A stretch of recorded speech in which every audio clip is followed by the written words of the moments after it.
নমস্কার বন্ধুরা। দক্ষিণবঙ্গে আঞ্চলিকভাবে প্রবেশ করেছে দক্ষিণ পশ্চিম মৌসুমি বায়ু।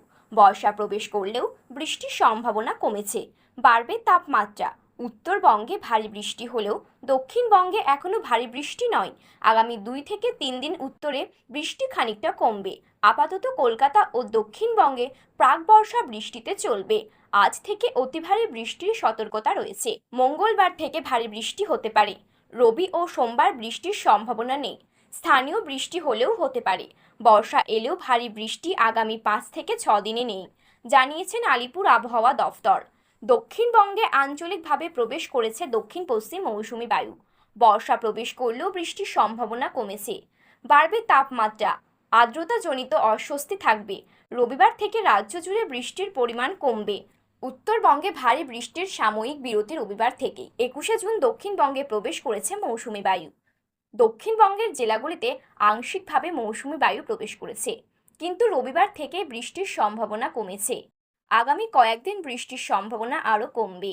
দক্ষিণ পশ্চিম মৌসুমি বায়ুর অক্ষরেখাটি দক্ষিণবঙ্গের নদিয়া, উত্তর ও দক্ষিণ 24 পরগনা জেলার ওপর অবস্থান করেছে।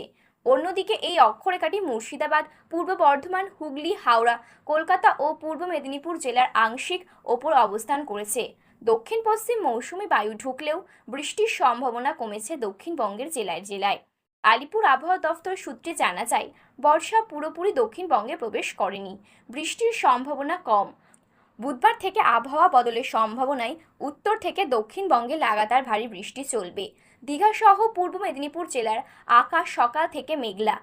দক্ষিণ পশ্চিম মৌসুমি বায়ু আংশিকভাবে প্রভাব বিস্তার করায় জেলার বিভিন্ন প্রান্তে বিক্ষিপ্ত বৃষ্টি চলেছে। 24 ঘন্টায় দীঘা সহ জেলায় সামান্য বৃষ্টি হয়েছে। শেষ 24 ঘন্টায় দীঘার আবহাওয়া ছিল সর্বোচ্চ তাপমাত্রা 32 ডিগ্রি সেলসিয়াস এবং সর্বনিম্ন তাপমাত্রা ছিল 27.1 ডিগ্রি সেলসিয়াস। এদিন অর্থাৎ 24শে জুন দীঘার তাপমাত্রা থাকবে সর্বোচ্চ 34.1 ডিগ্রি সেলসিয়াস এবং সর্বনিম্ন 28 ডিগ্রি সেলসিয়াস। বাতাসে জলীয় বাষ্পের পরিমাণ 92%। রবিবার থেকে জেলায় জেলায় বর্ষার স্বাভাবিক বৃষ্টির সম্ভাবনা কম হলেও উত্তর থেকে দক্ষিণবঙ্গে বজ্রবিদ্যুৎ সহ ঝড় বৃষ্টির সম্ভাবনা রয়েছে। তো বন্ধুরা, এই ছিল আজকের আবহাওয়ার খবর। এইরকম যদি আবহাওয়ার গুরুত্বপূর্ণ খবর সবার প্রথমে পেতে চান, তাহলে আমাদের চ্যানেলটি সাবস্ক্রাইব করে পাশে থাকা বেল বাটনটিকে অল করে রেখে দেবেন।